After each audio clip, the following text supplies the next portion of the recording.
நாம் ஒவ்வொரு முறையும் பலவிதமான தலைப்பில் பேசி வருகிறோம்.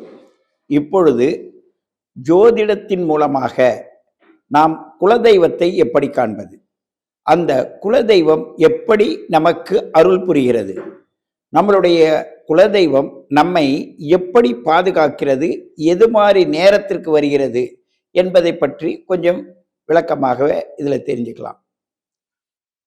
ஒவ்வொரு மனிதரும் தன்னுடைய குலத்தின் பிரகாரம், தான் செய்கின்ற தொழிலின் பிரகாரம் அவனுடைய உடற்கூறானது அதனுடைய பழக்க வழக்கத்திற்கு ஏற்ப அவங்களுடைய குணாதிசயங்கள், அவங்களுடைய நெறிமுறைகள் இருக்கும்.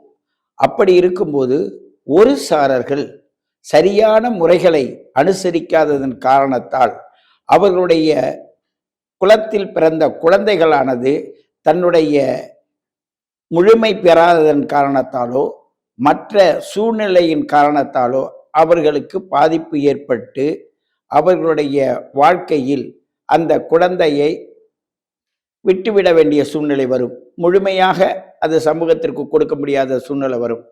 அப்படிப்பட்ட சூழ்நிலையில் இந்த குலதெய்வமானது ஒவ்வொரு வீட்டுக்கும் அவங்களுடைய நிலைக்கு ஏற்ப நாம் நிர்ணயிச்சு இருக்கோம்.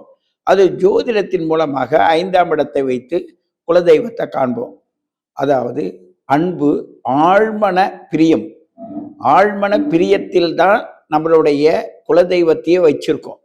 அதாவது என்னுடைய ஆசாபாசங்கள் அனைத்தும் நிறைவேறவில்லை, என்னுடைய பூர்வ புண்ணியம் எனக்கு கிடைக்கவில்லை, என்னுடைய சூழ்நிலையில் ஒரு அதிர்ஷ்டம் என்பதில்லை, இப்படிப்பட்ட சூழ்நிலையில் நான் எதனால் இப்படி பாதிக்கப்படுறேன்ற ஒரு கேள்வி கேட்கும்போது அதற்கு பதிலாக உங்கள் குலதெய்வத்தை பாருங்கள், உங்கள் குலதெய்வத்தை வேண்டிக் கொள்ளுங்கள்.